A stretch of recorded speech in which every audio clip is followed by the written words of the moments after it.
Down in Cavern Hole the great feast had slackened off. So had a lot of boats.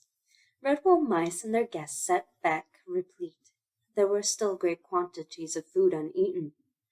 Abbot Mortimer whispered in Friar Hugo's ear. Friar, I want you to pack up a large sack with food, hazelnuts, cheese, bread, cakes, anything you see fit. Give it to Mrs. Churchmouse as secretly as you can without attracting attention.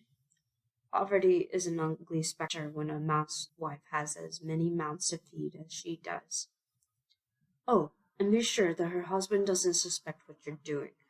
John Churchmouse may be poor, but he is also proud.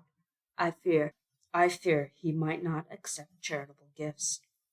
Hugo nodded knowingly and waddled off to do his abbot's bidding. Cornflower and Matthias had become quite friendly. They were young mice of the same age. Though their temperaments were different, they found something in common, an interest in Tim and Tess, the twin church mice. They had passed a pleasant evening, joking and playing games with the little creatures. Tess had clambered onto Matthias's lap and fallen asleep, whereupon baby Tim did likewise in the velvety fur of Cornflower. She smiled at Matthias as she stroked Tim's small head. "Ah, bless their little paws. Don't they look peaceful?" Matthias nodded contentedly in agreement. Colin Bull tittered a laugh and remarked rather foolishly, "Ooh, would you look at Matthias and Cornflower there? And nursing those two babies like they were an old wedded couple." "Well, crumble my bank!" Brother Alf reprimanded him sharply.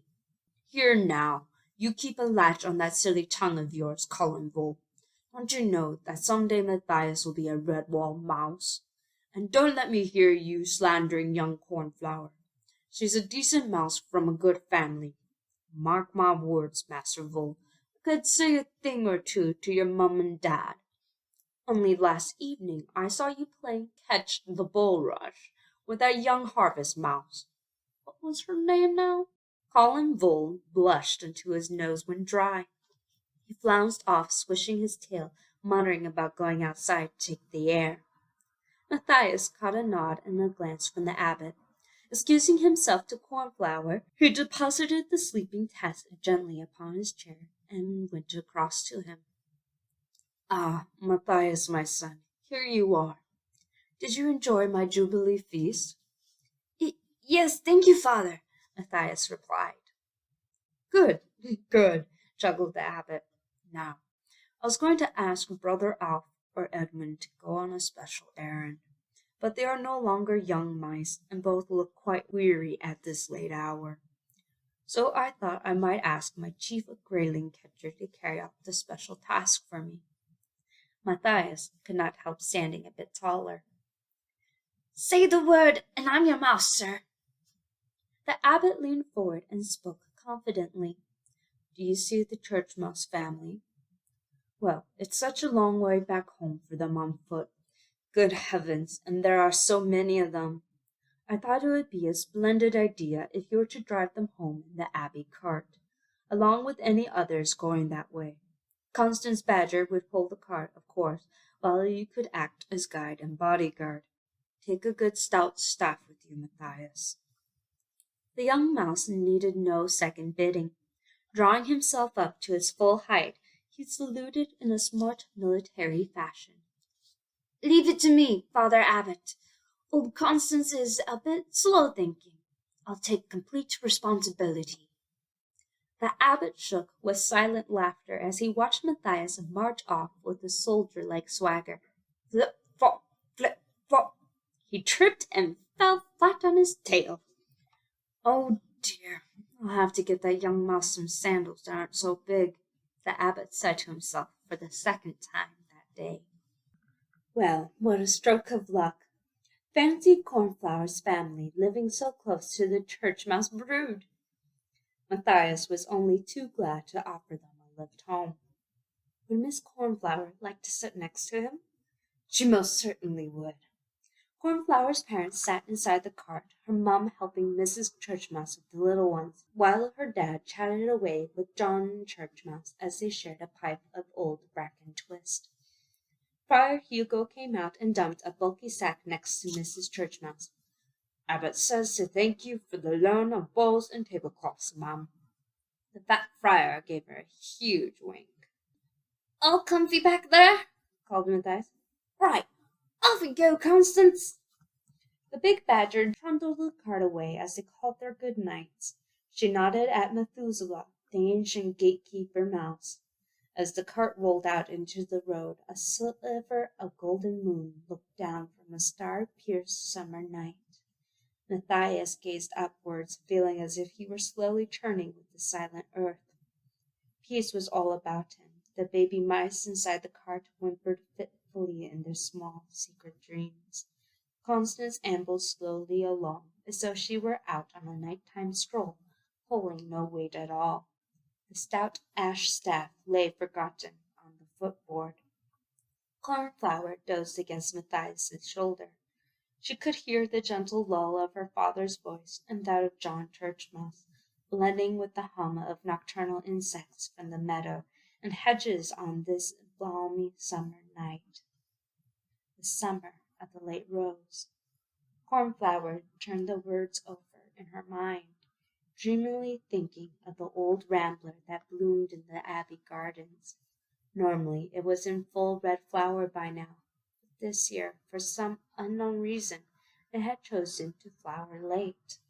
It was covered in dormant young rosebuds, even now well into June, a thing that happened only infrequently and usually heralded an extra long, hot summer. Old Methuselah could only remember 3 other such summers in his long lifetime. Accordingly, he advised that it be marked on the calendar and in the Abbey chronicles as the summer of the late rose. Cornflower's head sank lower in sleep. The old cart rolled on gently down the long, dusty road. They were now over halfway to the ruined church of St. Ninian, where John Churchmouse lived, as had his father, grandfather, and great-grandfather before him. Matthias had fallen into a deep slumber. Even Constance was unable to stop her eyelids drooping. She went slower and slower. It was as if the little cart and its occupants were caught in the magic spell of an enchanted summer night. Suddenly, and without warning, they were aroused by the thunder of hoofs. Nobody could determine which direction the sound was coming from. It seemed to fill the very air about them as it gathered momentum. The ground began trembling with the rumbling noise. Some sixth sense warned Constance to get off the road to a hiding place. The powerful badger gave a mighty heave. Her blunt claws churned the roadside soil as she propelled the cart through a gap in the hawthorn hedge, down to the slope of the ditch where she dug her paws in, holding the cart still and secure, while John Churchmouse and Cornflower's father jumped out and wedged the wheels firmly with stones. Matthias gasped with shock as a giant horse galloped past, its mane streaming out, eyes rolling in panic. It was towing a hay cart which bounced wildly from side to side. Matthias could see rats among the hay, but these were no ordinary rats. They were huge, ragged rodents, bigger than any he had ever seen. Their heavy, tattooed arms waved a variety of weapons, pikes, knives, spears, and long rusty cutlasses. Standing boldly on the back board of the hay cart was the biggest, fiercest, most evil-looking rat that ever slunk out of a nightmare. In one claw he grasped a long pole with a ferret's head spiked to it, while in the other was his thick, enormous tail, which he cracked like a whip. Laughing madly and yelling strange curses, he swayed to and fro skillfully as horse and wagon clattered off down the road into the night. As suddenly as they had come, they were gone. Matthias walked out into the road, staff in hand. Stray wisps of hay drifted down behind him. His legs trembled uncontrollably. Constance hauled the Abbey cart back onto the road. Cornflower was helping her mother and Mrs. Churchmouse to calm the little one's tears of fright. Together they stood in the cart tracks amid the settling dust. "Did you see that?" "I saw it, but I don't believe it. What in heaven was it?" What in hell, more like? All those rats, such big ones, too. Aye, and that one on the back, he looked like the devil himself. Seeing Matthias still stunned by what had happened, Constance took over the leadership. She wheeled the cart around. I think we'd best head back for the Abbey, she said firmly. Father Abbot will want to know about this straight away. Knowing that the Badger was far more experienced than himself, Matthias assumed the role of second in command. Right, Cornflower, get in the cot and take charge of the mothers and babies, he said. Mr. Field Mouse, Mr. Church Mouse, up front with Constance, please. Silently, the mice did as ordered. The cart moved off with Matthias positioned on the back, providing a rear guard. The young mouse gripped his staff tightly, his back to his charges, facing down the road in the direction the hay cart had taken.